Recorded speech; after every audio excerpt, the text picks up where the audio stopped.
Inside New Orleans Sports with Eric Asher is underwritten by... At Villere's Florist, we deliver the magic of flowers 7 days a week to the North Shore and South Shore in the New Orleans area. Whether it's for birthday parties, baby celebrations, Villere's provides colorful floral displays for all. With a store full of fresh-cut flowers, exotic tropical flowers, orchids, roses, and even fruit baskets, our goal is to make your vision a reality. Villere's Florist, proudly serving Louisiana since 1969. Dave Miette Insurance Agency, 504-556-0809 or davemietteINSagency.com.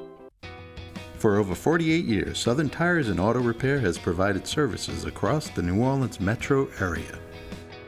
Southern Tires offers a range of tires for all vehicles and ATVs.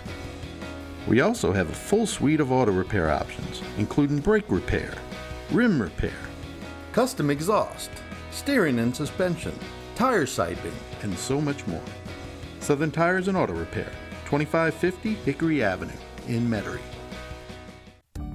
Cnc Drugs is a family-owned pharmacy that's been serving Southeast Louisiana for over 50 years. Whether you need help taking care of an elderly family member, a growing child, or even a pet, Cnc provides patient-centered care for your entire family. Cnc Drugs, large enough to serve you, small enough to know you. Locations in Mandeville and Araby.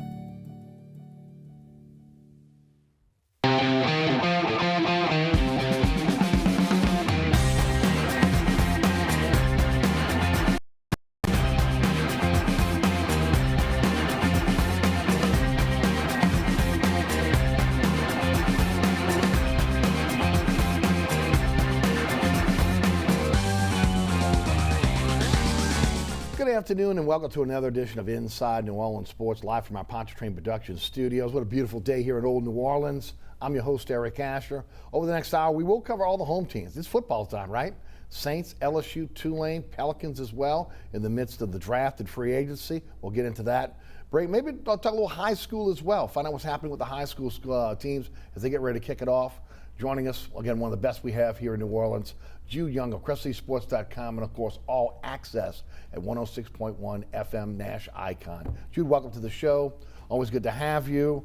Before we get kicked off, I mean, y'all just a few weeks away from kicking off all the best high school coverage in the state. Talk about what's going on over CrescentCitySports.com. And, of course, your programs over at 106.1 FM. Yeah, about to get really busy, the kind of busy we enjoy in this business at CrescentCitySports.com with the best high school football scoreboard in the state. Analysis going on every day of the best programs locally and around the state ahead of the season. A passion of ours, Ken Trahan and I, Lenny Van Gelder, and others. But, of course, covering college and the pros as well and ramping up for that. On Nash Icon 106.1 FM, partnering, of course, with Crescent City Sports, able to bring you the best high school scoreboard show with analysis in the state coming up in just a month for the first week of high school football season. We start at 6 with the countdown show over at our good friend Scott Craig's place in Lakeview, Francesca's, and all the way to midnight with Friday Night Football from Ed Daniels, J.T. Curtis and company. 6 hours every week. You get the scores, the reports, the analysis, and the scores if you don't catch them over the air on CrescentCitySports.com. And I'm also doing my show, part of All Access with Ken Trahan, 6 o'clock hour during the week in the evenings on Nash Icon 106.1 as well. And, of course, the voice of UNO Athletics as well. Basketball, women's basketball now as well. We were talking about before the show. And more ways to be able to catch UNO athletics, right? We're really excited that announced during the summer already that home events, not only for basketball, but for volleyball and baseball as well, to be brought to the nation on ESPN Plus, part of an initiative with the Southland Conference, more exposure for the University of New Orleans and the great athletic programs over there. That's fantastic news. That really is. Congratulations. All right, let's jump into it. It's Saints, and more Saints, but you know, again, what's going on with the Pelicans, we will get into that. And, of course, both LSU and Tulane start their fall camp on Friday, so we'll try to cover it all today. First week of practice in the books. The question is, what do we know? They've had a couple days in pads. but still a situation where it's really early in camp. Really, again, trying to figure out who's going to fill some of these roles that have been vacated by seasoned veterans, whether again it be starters or guys that, again, were quality depth on this team. Right, and the funny thing about it is you have position groups matching up offense versus defense that happen to be the biggest question marks, the weakest groups on the team when you talk about the secondary at cornerback specifically versus this wide receiver core that may be the thinnest, least talented in the entire NFL. So those could be real problem spots both ways, but you're only practicing against yourself when you're the Saints in this typical camp situation. So those questions are going to linger. How much are you going to get out of 3 preseason games? Usually not a whole lot, especially when the last one you're just trying to survive it more. Although a bit of a change now without 4 preseason games, they might push it a little bit more to see what they can find out against other opposition. But a lot of things to worry about, at least with the Quan Alexander acquisition, assuming he can play a solid to significant role health-wise once the season rolls around. That takes away one area of concern with all the purges because of the salary cap in the offseason. But there's still plenty of others where you wonder, on top of looming suspensions, if this team's going to be ready for the start of the regular season and if they're going to be able to avoid digging a hole that they might not get out of. I haven't learned anything from training camp that tells me that they're going to be able to do that at this point based on the huge questions they have now. Yeah, that's again, they're trying to band-aid some of the positions where they've had some great losses. We've seen a situation where you mentioned Quan Alexander coming back at the linebacker position, even though we were hearing good things about Pete Werner. We'll see how that plays out. The question on Quan is going to be, when will he get into contact, and then how long he can go without an injury, especially coming off that Achilles tendon injury, coming back at the 7 months. Is that fool's goal at this point? Can he sustain it throughout the season? How that's going to be. Again, Werner, Bond, they're going to have to be ready no matter what. But hopefully he'll be able to play. You look at the wide receiver position now. You got Hogan coming in. He was playing lacrosse. All of a sudden, he looks like the best receiver on the field for them. That doesn't bode well for the New Orleans Saints when you're pulling a guy off the street. Now, look, this is a seasoned veteran, played with Tom Brady. We know what the type of player he has been. They moved Ty Montgomery to the wide receiver position. They bring Devonta Freeman in, which I think is a nice pickup there. They've tried multiple players at the cornerback position. Prince Akamara, formerly of the Giants, they bring him in. Kavari Russell is a guy that's a young player that's more of a special teams guy. And of course, they're trying their own at that cornerback position opposite Marshawn Lattimore. Patrick Robinson taking most of the first team snaps.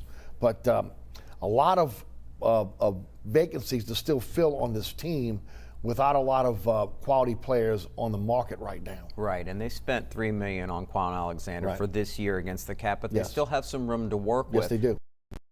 What can you get without making a trade to fill that spot at this point? What are you willing to give up? If you're Sean Payton, you are optimistic and you believe you can have a winning season and be a playoff team again, but you also have to be realistic with yourself and with your front office. What should we do as far as giving up pieces for the future potentially to try to win this year? So that's what they're trying to figure out right now. And you mentioned the key spots. First, quickly about linebacker. I have a feeling that Alexander is going to be, at least for a significant chunk of the season, a piece of the puzzle at linebacker next to Demario Davis, because assuming he's ready to roll and play some snaps, the sooner the better. He's the best coverage option outside of Demario Davis. So he may see those snaps, whereas I think Pete Werner will probably see the second most snaps on the team at linebacker. Just estimating right now, because he is healthy. They're happy with him. They knew he was a quick learner with great experience over several years at Ohio State. I think he'll be the early down guy. Obvious passing situations, they'll work Alexander in that way. If Alexander surprises them, they should still be careful, like you mentioned, because you don't know. His recovery from this Achilles surgery is so ahead of the norm that you can't assume just because things look good that you can trust it as far as the wear and tear of the position. And as far as the linebacker, the wide receiver versus cornerback issues going on right now, I don't think it's worth making any sort of deal at that spot with the money you have invested. That's not going anywhere with Michael Thomas. You still have to keep how much you invest in each position in mind, and there's not real help. Veterans that can run their routes and do their jobs of the Golden Tate variety don't really move the needle. You got to see what you have in-house. But you talked about Ty Montgomery moving. He's a guy who's been a hybrid anyway, running back, receiver. bringing in Devonta Freeman means more snaps as a receiver, a true receiver for Alvin Kamara. We all know it. And you've got to get the ball to those guys as well as Deontay Harris in space to help create some of what Drew Brees brought to you naturally, no matter what the position groups provided around him, because he's so accurate and reliable and able to read defenses. You can't trust that with these two quarterbacks right now, so you have to have players that opponents fear in space as outlets, as weapons to set up along with the running game, using the arm strength of particularly Winston over the top to be able to stretch defenses. One guy I'm excited about at wide receiver, you saw it last year that he could do things we didn't see he could do in college. Marquez Callaway as a possession receiver. I think he's going to be a guy who gets matched up one-on-one and makes plays when he sees the opportunity to do so down the field, particularly if the quarterback's Winston. So I'm excited about him. Not happy to hear Traquan Smith is banged up, but what's new with that guy? It's another part of the problem. At corner, I think they're just trying to evaluate Paul Debo before they make a more significant move. If Adebo is good enough to start and they believe in him, then they'll go ahead with an Nakamura type if he looks good in camp and have him as a veteran backup to fill in the gaps. If they're not sure, and I don't think they should see enough in camp again against the receivers that he's going up against, that Adebo's ready, then you are in a spot where you've got to find a way to do something, and that still has to be the #1 priority. An outside corner you can put on an island. There's been a lot of talk about Xavier Howard, maybe Stephon Gilmore up in New England making a trade. I've discussed this on the air here, on the radio, off the air as well. You have to hold on to your draft picks. I mean, this is just such an uncertain year, from the quarterback position all the way down. This could be one of those hiccup years where you just got to kind of reset. And if you're going to be in the top 10, top 15 of the draft, you're holding on to those picks. I mean, you really have to hold on to them, and you can't be in a position where you're giving them up for a player, even though, again, it could be a player that could fit and fill a role for you nicely, with again, both guys that are quality cornerbacks. And still the unknown about Marshawn Lattimore. Everything we're hearing about Lattimore right now is finally focused like we had hoped he'd have been coming out of Ohio State.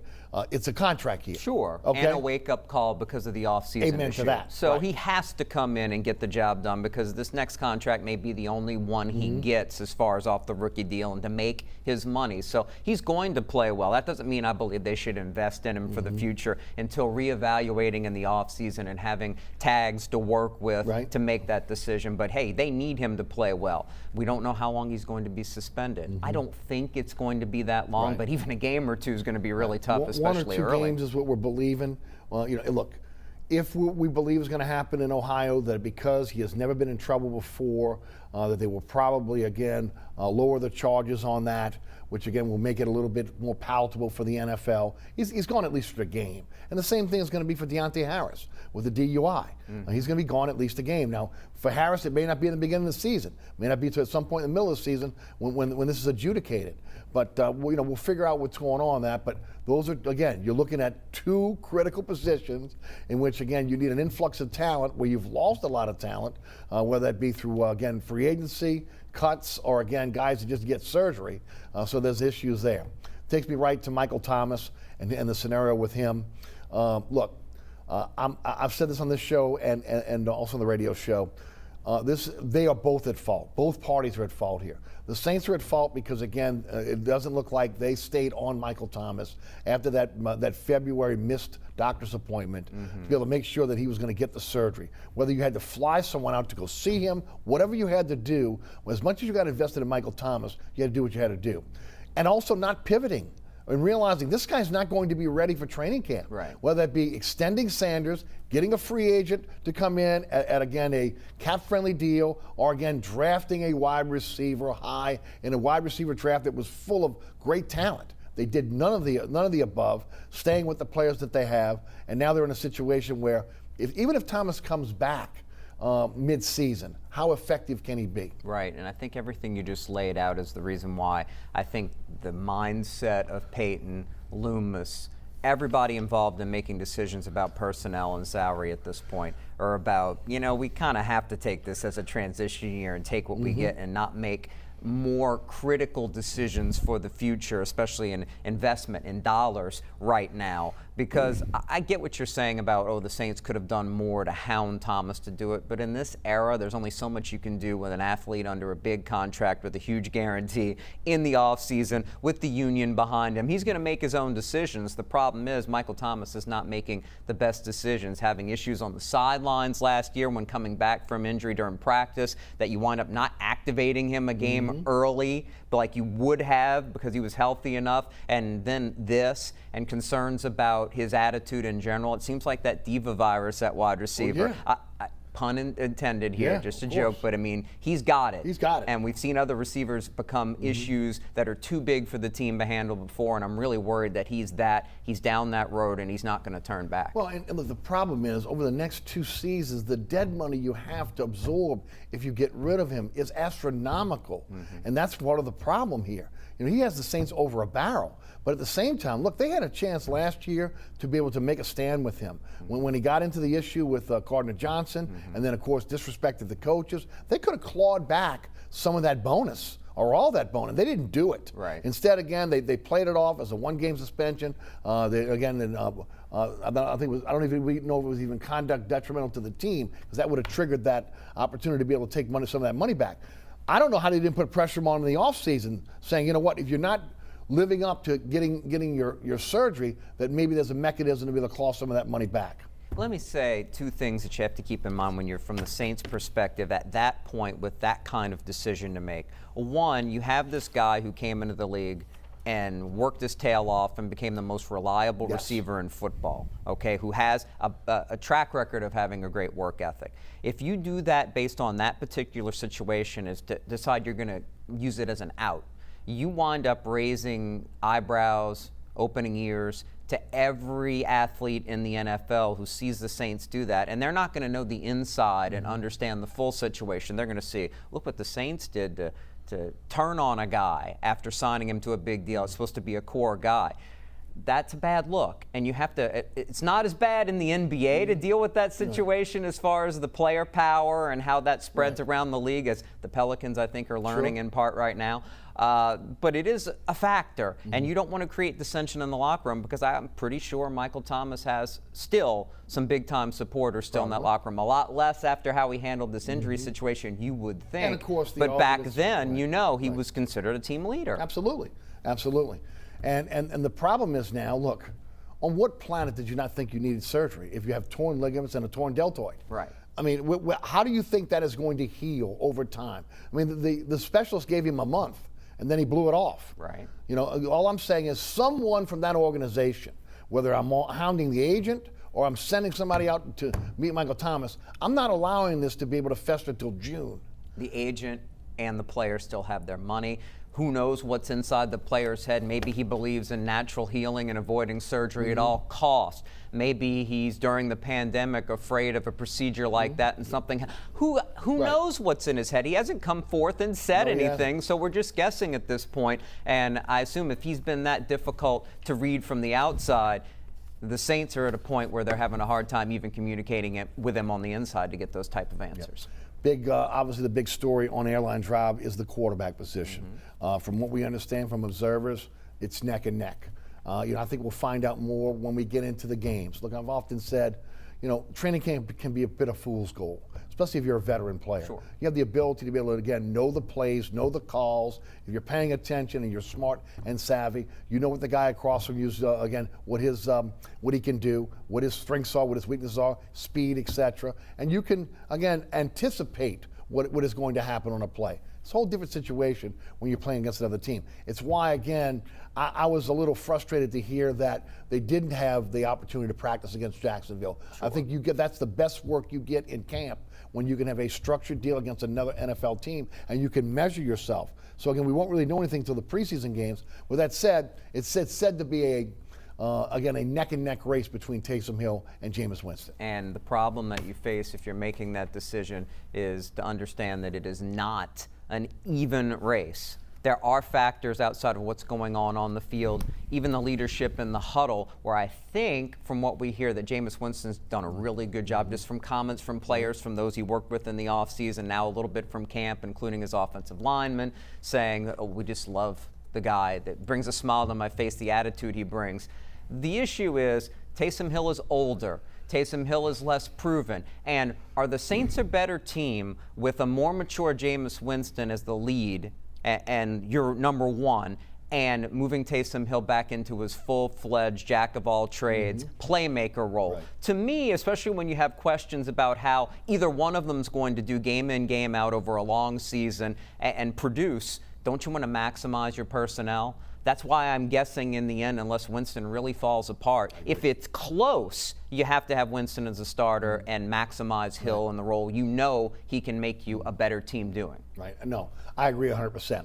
That's why I was concerned when it came out, when he was practicing, I don't know, was it in the Dakotas, Wyoming, somewhere, that he had changed his workout. And again, those that are observing in camp right now can see the difference in his upper body.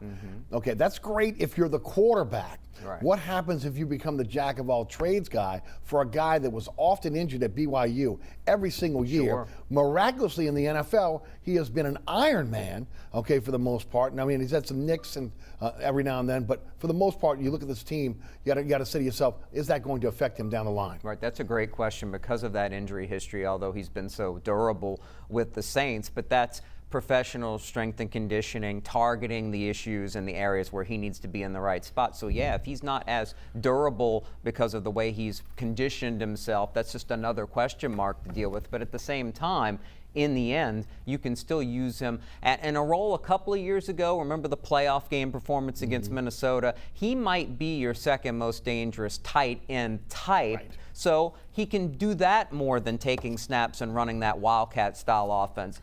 And during the season, you can take a little extra time then, especially if you're minimizing his usage that way, to help him build up a little more and say, look, we might need you as a quarterback again like last year, but we really need you to do this and you should prepare accordingly. So just brainstorming. That's not that big of an issue in the end because I think he's a great athlete. He still sees a certain amount of touches, but not a lot of them in that role to the point where you worry about wear and tear and the durability issue necessarily. But at the same time, I would think the Saints are smart enough and versatile enough as a staff, medical staff, training staff included, to take all those factors into account. One interesting note that has been coming out of camp from those that have been a chance to observe practice is Ian Book has looked pretty good.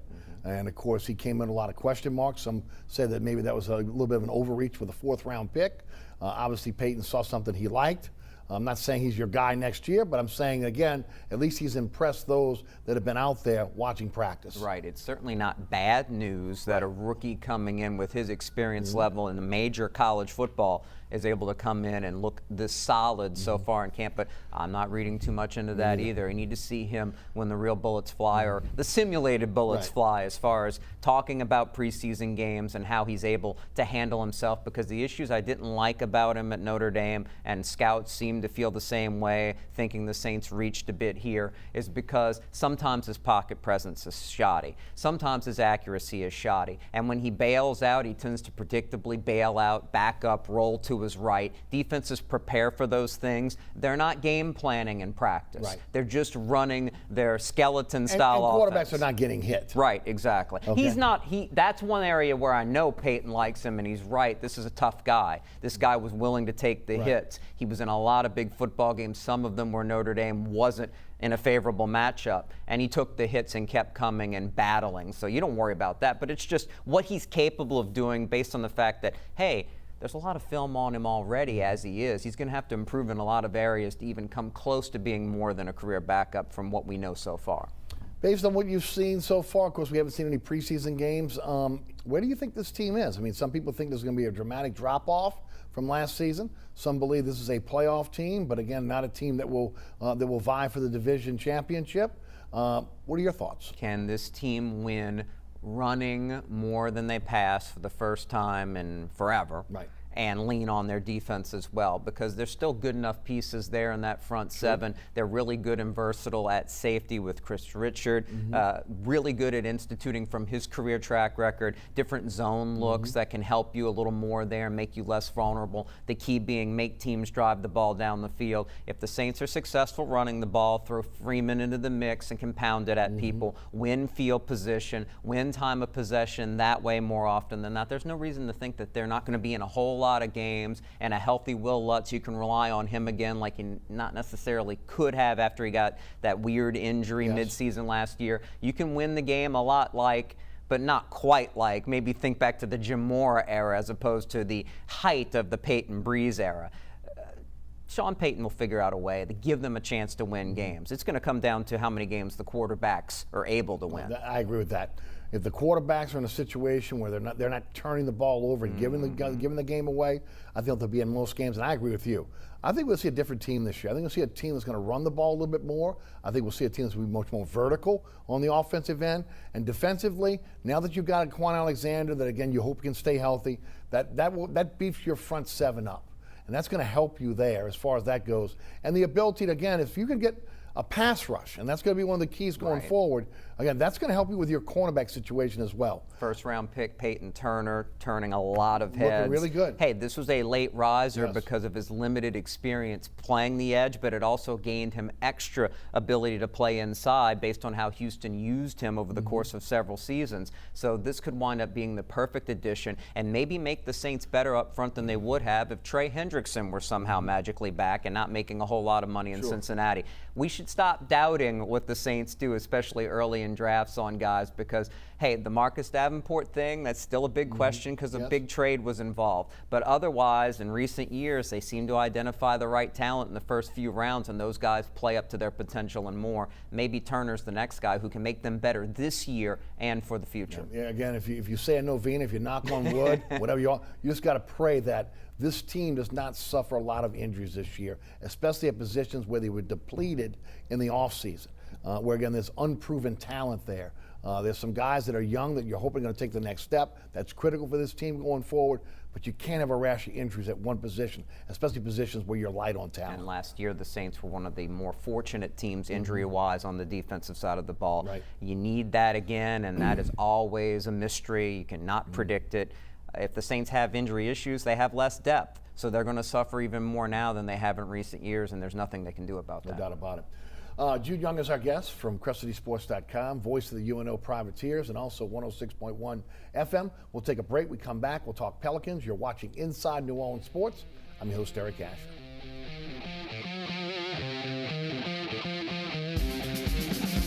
Conditioning, heating, and refrigeration has been family owned and operated since 1989. Burkhardt has energy-efficient solutions and offers brands such as Mitsubishi ductless AC units and Amana, the only manufacturer with a lifetime unit replacement warranty. Burkhardt's offers maintenance bundle packages that include servicing your AC, generator, and tankless water heater. For more information on the services Burkhardt's provides, visit acpromise.com. Burkhardt's Air Conditioning, Heating, and Refrigeration, providing comfort for life.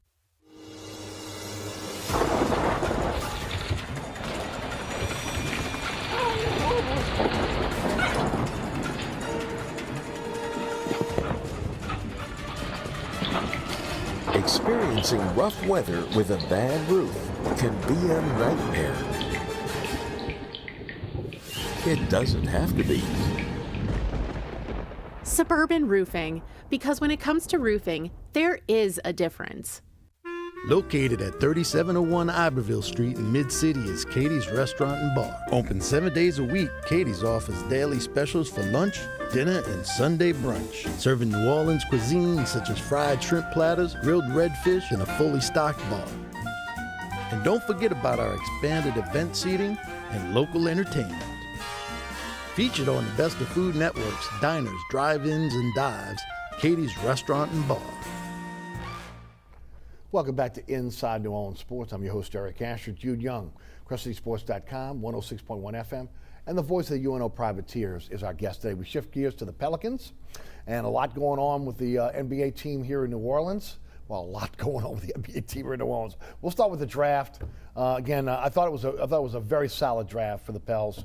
At 17, they traded out with a previous trade. We'll get into that in a few minutes.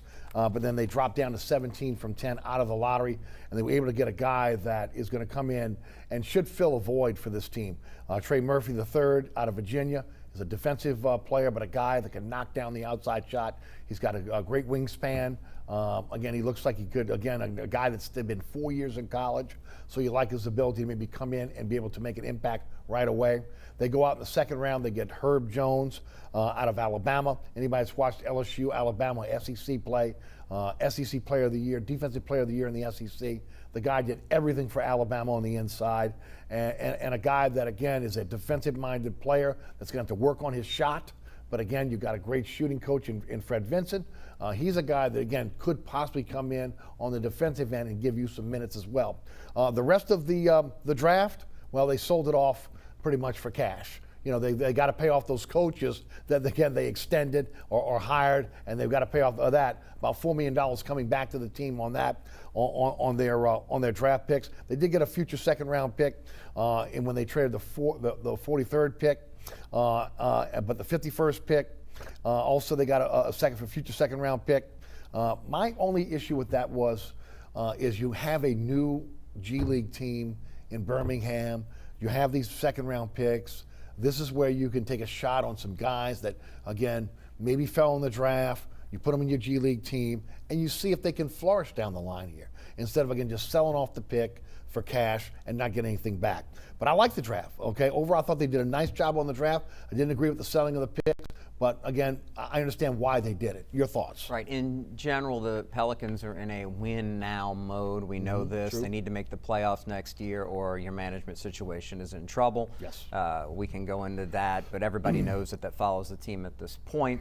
So bringing in a whole bunch of kids, even for a G League situation, wasn't something they were that interested in, because they have enough of a young veteran core that needs more minutes. They needed to supplement that with veterans, which tells you the two guys they actually decided to draft, how much confidence they have in these guys being mature rookies who are going to come along quickly. They traded down from 10th to 17th. We know that wouldn't have been a shock necessarily if they'd have taken Trey Murphy out of Virginia at that point in the draft. So they were in a spot where they were thinking more role player than young guy that you need to develop, and by developing, they need the ball. You think about high upside offensively. So you get a guy who's an absolute cut it right out and put it right down on paper for everybody to see.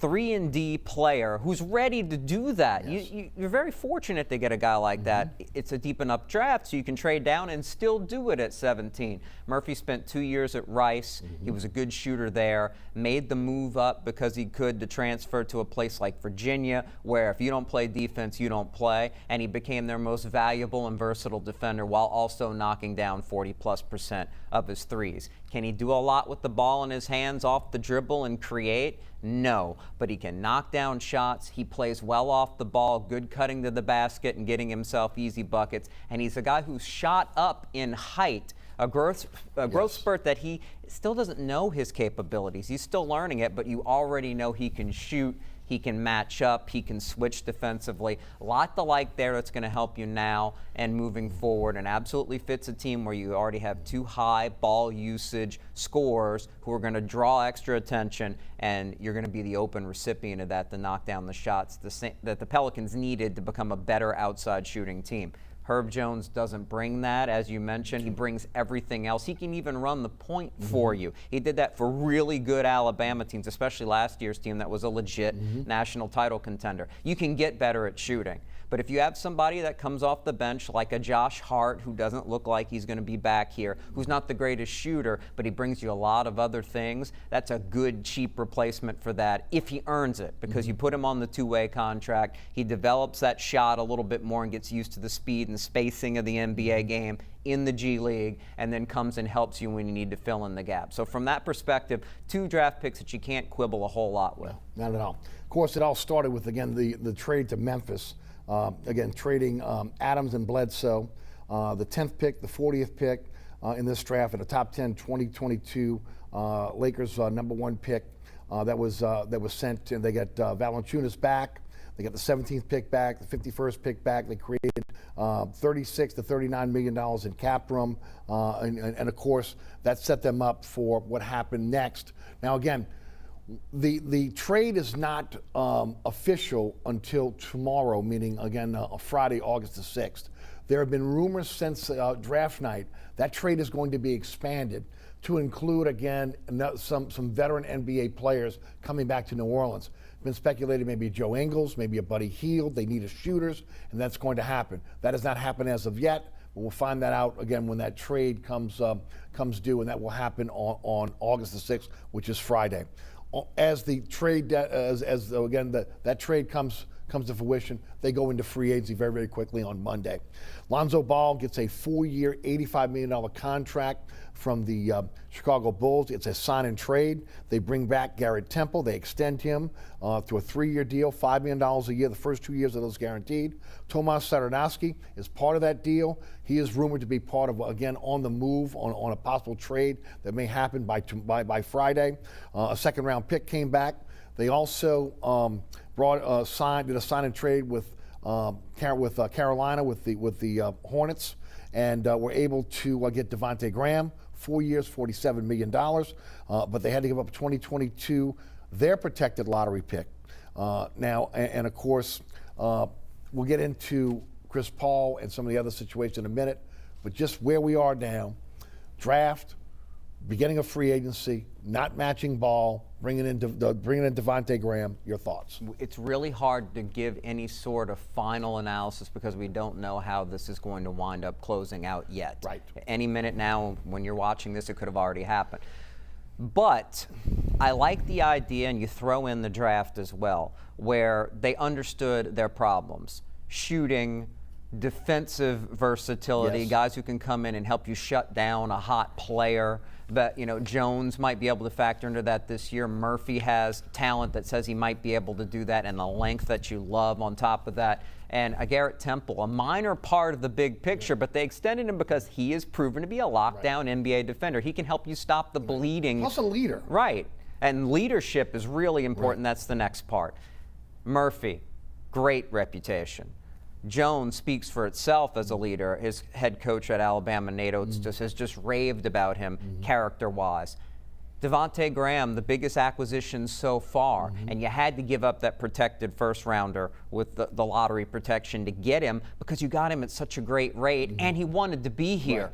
It really doesn't fit into Charlotte's plans, but at the same time, they weren't going to let him go for that price without getting something, and you also have to pay a bit of a tax, so to speak, to be able to keep this trade open, to create more deals so that they'll be a willing participant in it. People have to understand that when they're upset. You gave up a first-round pick. I love Graham from what I've seen. I love what he's done in the league because what he does, although he's 4 or 5 inches shorter than Alonzo Ball, that Ball didn't do is this is a guy who's willing to take big shots. This is a guy who, even though he's smaller, is willing to get to the rim and is an 80+% career free throw shooter who wants those opportunities to add to his ability to help the team. He's a guy who's a more willing defender as far as bulldogging players and switches, as opposed to Ball, who's the biggest issue I have with the guy, even though he's worked really hard to improve in areas he had to, is because he's too passive. This guy is a leader who wants to be here, who was not passive, who has hit some big shots for the Hornets the past couple of years.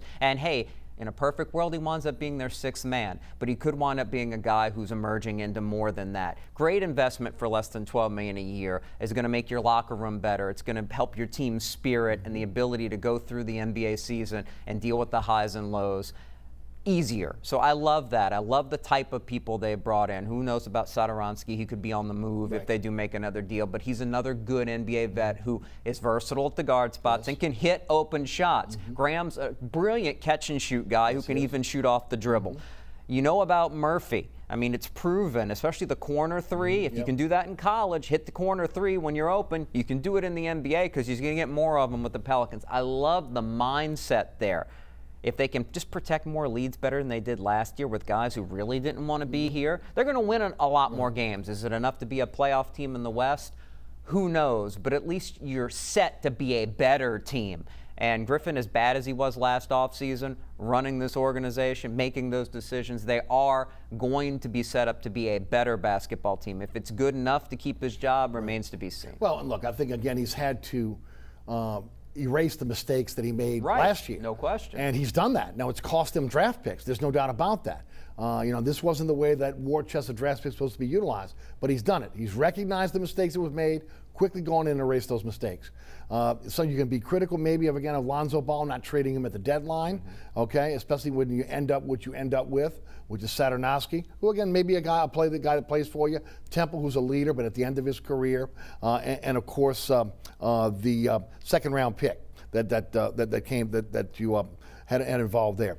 With Graham, it's been said that he is a poor man's Lonzo Ball. Right. Okay, that everything you want in Lonzo Ball he gives you, but again is maybe a more intense player, as you put it. Right. And he's got a little C.J. McCollum in him. If you want to compare to a current player in the league who he can score the basketball. Sure, he's a little too short. That will make him a liability in some defensive matchups. But he's a guy who's not afraid to take the ball and make the big shot. I just love the character that they're bringing in. I love the fact that Griffin has executed a plan, figuring out his huge mistakes of last offseason, bringing in character, high IQ players, and guys who could hit shot for spacing. They need to hit more threes at a higher rate. So he's done that. That's going to make this team better, assuming that these are young players. Zion Williamson, Brandon Ingram. They take another step forward and believe more in the people around them and have better camaraderie with those guys.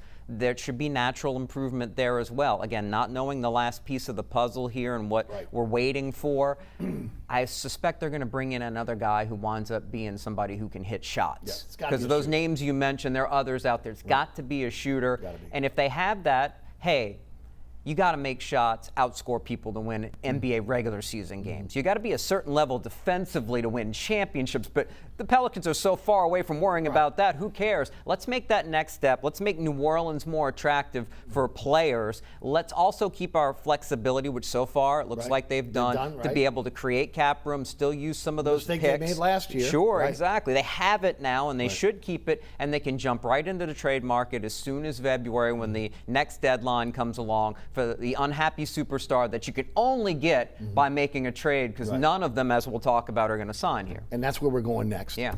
A lot of Pelican fans upset. Okay, well, how come we're not in the market for all of these free agents? Look, it is what it is where we are right now.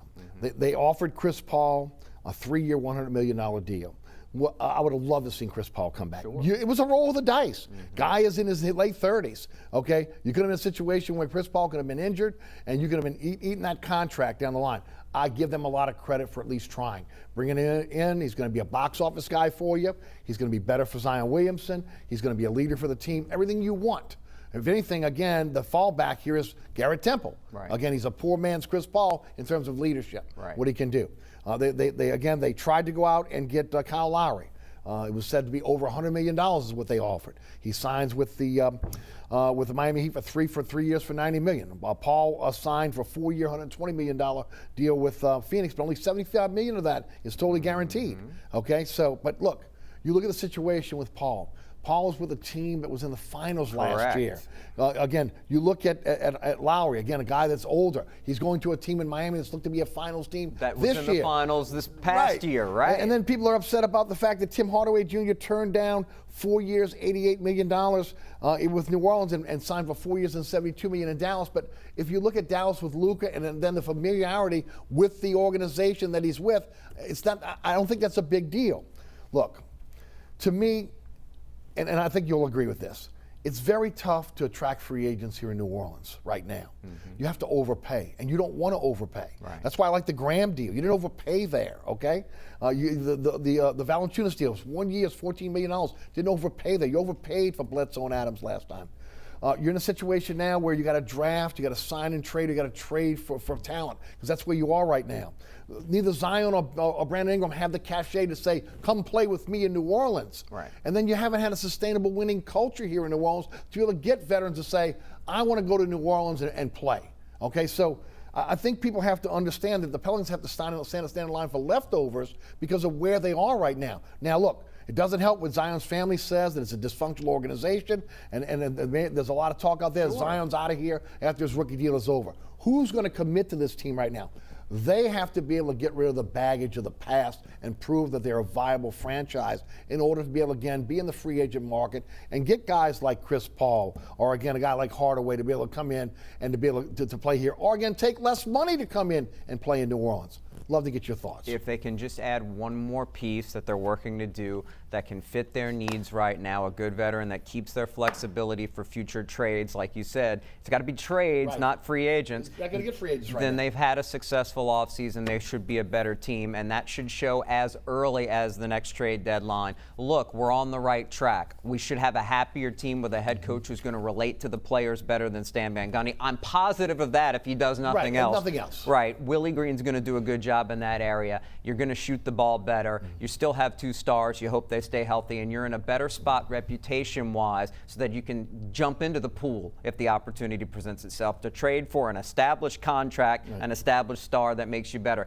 They've done the right things this offseason. You ding their grade a little bit so far because they had to correct the ills of the last offseason, but there's reason to be optimistic, and I think Zion Williamson is going to be a happier player 6 months from now than he is right now. And if you accomplish that, that means your record's better. That means you're contending for a playoff spot at the least, and that also means that other people outside of the organization are going to look and say they might have finally figured out something. Right. And I thought it was a savvy move on the part of David Griffin. You hire Willie Green, who's tight with Chris Paul, and maybe again the fact that those guys are tight, maybe he considers New Orleans. Look, he loves New Orleans. He's talked about New Orleans, again, loving him. You'd love to see him come back and finish his career here. It just wasn't in the cards. Right, and he's not the typical NBA guy who, because let's set this straight. Right. Why is New Orleans attractive for NFL free agents, but not NBA free agents? Well, a big part of it, the Saints have been winning for 10, 15 years. They're established. You used to have a guy named Drew Brees. With leadership that people go, I want to play for that guy. I want to play for Sean Payton. You don't have any of that with the Pelicans, and that helps you overcome something which is an even bigger deal in the NBA culture. This is a bar, pub, and patio culture. The NBA is a nightclub culture. That talking about the city of New Orleans versus these other major spots that these players want to go. So if you don't establish this as a winning culture and a family atmosphere, in a small market like this, you're not going to win. It happened in Milwaukee. They got it right. Giannis loves it there. He's a different kind of star like Chris Paul. Willing to stay, it paid off. He's an NBA champion. You've got to get all of that right to have a chance. I still think with his background that Zion Williamson is also that type of person. And he will stay loyal if it's on the right track. And it looks like that may be starting enough to give some hope that he'll be around long term. I cannot disagree. Based on what happened last year where they were off track, it looks like they're on track now. Now, let's talk about the coaching staff. First of all, I'm on the record. I think you are as well. I'm not happy about a meddling general manager or vice president of basketball operations. Yeah. I think that it limited the amount of the class of coach they could have gotten in New Orleans, because nobody wants a guy that's never coached in the league telling them who's getting minutes, who's going to be developed, and again, ultimately, what's going to happen in terms of your rotations. They brought in Willie Green, who again could be a really good coach. We don't know. We have no idea. He hires Jaron Collins as his top assistant, a guy that was with him in Golden State, an assistant there for 7 years. And Willie Green and him were together for, I believe, 3. They're known really good friends, so they have a great relationship. So they have a relationship. Yeah. There was a lot of talk that Sam Mitchell was going to be that guy. Friends of Zion Williamson's family, coached him at AAU. Again, an NBA TV veteran, which again has the relationship with David Griffin. It didn't come to fruition. Instead, they went the Mike D'Antoni consultant limited role with the team route. I don't know what that means, okay? We do know that Witherspoon's going to move up on the bench, as well as, again, Fred Vincent. That is a very inexperienced bench for the New Orleans Pelicans. Right. I will point out the concept of what an analyst like that can do, what a consultant, analyst, whatever you want to call him. It's like when they brought in a couple of years ago Jeff Bizdelic to try to help them defensively because of his background. That's just a guy who's looking at your personnel and the schemes you're trying to run and making suggestions and saying this guy can do this, that, and the other thing. Maybe you don't want to ask this guy and this group of 5 to do these type of things. And we know Mike D'Antoni knows from decades of success to get the most out of his team offensively, especially a team like this that should be able to run even more, setting up to be even younger, and should be able to space the floor better. And how do you best take advantage of all that with your personnel? So that makes a lot of sense. I like the fact that he was able to get Collins in here, who he trusts, who's a buddy, who's not after his job. So having that veteran that's actually on the staff, that's a threat on a staff that, and here's the meddling part, was otherwise kept intact because David Griffin wanted it to be. My guess is that had to play in a little bit into Charles Lee versus Willie Green and who won the battle there. Charles Lee has more of a background as somebody out of the NBA because he wasn't an established NBA player. Green played 12 years. Green understands these deals and chose, even though he could have waited and still gotten another head coaching job, this is a good spot. I think I can get it done here. I want to work with Griffin. I like these assistants that are being retained. I know of them. I know of Teresa Witherspoon. I know Fred Vinson. Yes, I'll work with them. Great. I love it. I'm in. They needed that. Now there's buy-in in that territory where the coach isn't going to be going against what the front office wants. So again, another good move in that area because Willie Green could have waited. He was not desperate for this opportunity. He just turned 40. He was going to get that chance, but he sees the opportunity here, and I think his eyes light up. I got an all-star and another all-star, and I can build around that with a team that doesn't know how to win and is going to listen to me. That's a pretty good starting point for him, and the fact that he wants to deal with Griffin's way means that the relationship looks solid, unlike the fool's gold and the total lack of communication that must have happened for Stan Van Gundy. We've heard different reports on, well, he agreed to do this and that and the other thing, and then totally didn't and did what he'd done throughout his entire career at many stops as a head coach. But was that surprising? No. I mean, not at all. I mean, he's been to the finals. How are you going to have a guy in the front office that's never coached before telling a guy that's been to the finals and what you're going to do? It's not going to happen. The same thing with Alvin Gentry. Okay, he'd been around long enough that, again, maybe you have this partnership going in, but when the rubber hits the road, look, I can see Alvin Gentry in my mind's eye right now, so frustrated on his press conferences, again, minutes for Zion, etc., because that had been taken away from him as a head coach. With Willie Green, you got a rookie coming in. Maybe again he's more willing to work with David Griffin. Only time will tell. Big day tomorrow for this team to be able to find out how that expanded Memphis deal will ultimately come out and who the shooters are that supposedly are coming to New Orleans. Let's shift gears to the Lsu Tigers and want to get into the Tulane Greenway before we get out of here. The big story is camp starts tomorrow, but Miles Brennan, he's out. He has I believe it's a broken left arm. Happened on a fishing trip accident. He's out 8 to 10 weeks. Max Johnson is the starter. Nussmeier is the backup, the true freshman. Your thoughts? Right, and that's what's concerning, simply because Max Johnson's the type of player who's going to move around a lot. His mobility is a huge plus. Is he going to stay healthy so you're not playing a very talented true freshman in Nussmeier, but he's got a spring under him, and that's it. You don't want to be in that spot. So how quickly can Brennan come back? Because he's sticking with it now.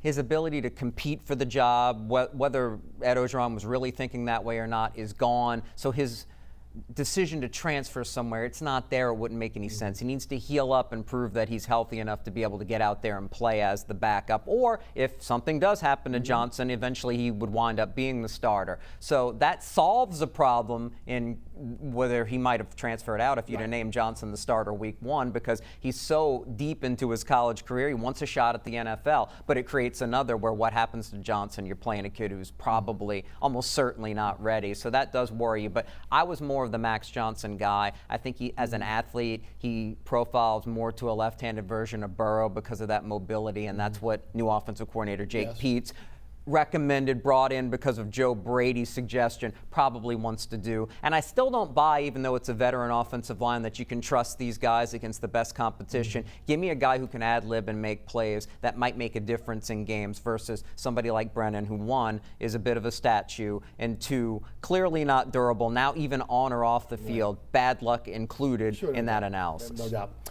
All right, let's talk about this team as a whole. Where's the strengths of the team? Where are the weaknesses? What should we look for as they go into fall camp? There's no question the strength is what they have coming back on defense, and if defensive coordinator, another new one of many assistants, Durante Jones, can get out of a bunch that I think is immensely talented. They're extremely deep all across the defensive line. They should wreak havoc on the edge and be able to rotate fresh, really good players in at tackle. We could go through all of them, but it's guys that are 23, 24-year-olds to crazy talented 18 and 19-year-olds from the past couple of recruiting classes. There's a lot to be excited about there. Linebacker, they've improved that so much with Mike Jones, the Clemson transfer. He could be an NFL first-round pick. And Bug Strong, as his nickname, as he's known, the best JUCO middle linebacker in the country. From the moment he stepped on campus, everybody said he's the real deal. And you're going to play those two guys every snap and put a lot of talented DBs where they're deep and talented. I think they're going to be a really good to superb defensive team that's going to take pressure off of the weakness, which is the lack of experience at wide receiver. You've got Butte, who's a star. After that, who's going to step up and be good enough? But there is some talent there. They do, but it's all unproven. Offensive line depth's a question. Do they have a dynamic running back? We haven't seen it yet. We have a guy who can fill a role, or several guys who can rotate, but they don't have a guy that's proven yet. So the defense can help bring the offense along, especially with a true sophomore starting quarterback. Let's switch to the Wave. Media picked them 7th in the AAC. Fall camp starts tomorrow. What are your expectations? My expectations is they're going to take another step forward offensively to be more dangerous as a passing unit. Willie Fritz's teams always have run the ball well. They have a lot of talent there to do the same. He's done a good job recruiting and developing offensive linemen. Michael Pratt, a true sophomore, brings those same sort of qualities with Max Johnson type. Just named to the Manning Award list this week as a watch list player because he's that good, and there's a lot to anticipate from him. Tulane needs to be able to win a few shootouts here and there to be more than a 6-win type regular season team. And especially this year, because even though they've done a nice job with a couple of transfers and recruiting better, more 3-star type talent on the defensive side of the ball, you lost guys like Pat Johnson, like Cam Sample, true NFL guys, difference makers that make it even harder to match up when your athletes are going to be, if you're not getting to the quarterback, at a huge disadvantage in the American because of all the talented offenses. So again, it's going to come down to how far can Pratt take them? Are they just going to be battling to make a bowl again, or are they going to surprise some people and win some 52-49 games that you have to win in that league? So it's a bowl team, you think? I think so. I think they're right around the same area because they're so talented offensively. It's sort of difficult to have to deal with Oklahoma right away, which is an almost certain loss. But that's a great thing, though. It is a great thing for exposure. Program. And if they compete week 1 on their home field with packed stands, that could do so much for your program. And the confidence, no doubt. There's no doubt. But after that, I assume they're going to be good enough to get there again, but I wouldn't anticipate any better. LSU, can they challenge for the West? Yes, I think they can. I think that there's an overrating going on of Texas A&M, especially because they're replacing a 3-year starter at quarterback. We don't know what they have there yet. The experience isn't there. And I think LSU's overall talent level is actually better than A&M still. Look at the recruiting rankings. It should add up. So I think other than that, those are the two that can compete in the West, and the Tigers are going to be a good spot to perhaps be undefeated like we've seen so many times before when Alabama rolls around on the schedule. They're better than Florida right now. They're better than Auburn right now. Ole Miss will be tough on the road with that offense and Matt Corral before Bama, but I expect them to handle their business at UCLA and put themselves in a position to get Coach O off the hot seat. He's Jude Young. He does it for CrescentCitySports.com. Also, again, 106.1 FM, and, of course, the voice of the UNO Privateers. Thanks so much for tuning in. Remember, there's plenty of ways to catch this show now. You can catch us tonight on The Deuce at 10 p.m. on WLAE-TV 2. Friday night, 9 o'clock, Pelican Sports Television, 10 o'clock here on WLAE. Always, we're going to be on Saturdays at 2 a.m. on The Deuce, and then also 5 p.m. on Pelican Sports Television. Don't forget also, you can catch us on my social media platforms, at Eric_Asher on Twitter, Eric Asher on Facebook. We're always on the WLAE-TV YouTube page as well. And of course, remember, we're live streaming each and every Thursday now on the WLAE-TV YouTube page at 1 o'clock when we commence our show right here on WLAE-TV. Catch me on the radio, 106.1 FM. That's weekdays 4 to 6. Of course, Jude Young is Tuesdays at 6 o'clock, but all access is on, again, Monday through Thursday, from Monday through Friday from 6 to 7. Soon, again, the high school football show will be coming on at 6 o'clock on Friday nights. Also, I want to thank our underwriters that make this show possible. Thanks to them. Please support the underwriters. Also, the WLA production staff, including Ron Yeager, Jim Dotson, Tommy O'Connor, Will Ingram, also Alex Chacon, and my director, William Hill. Thanks so much for tuning in. Next week, we'll bring you another edition of Inside New Orleans Sports. Hope you enjoyed tonight's show. Until then, my name is Eric Asher. For Jude Young, have a great week. Thank you, my friend. That was awesome. A lot to talk about now. Oh, we got it. I know. And I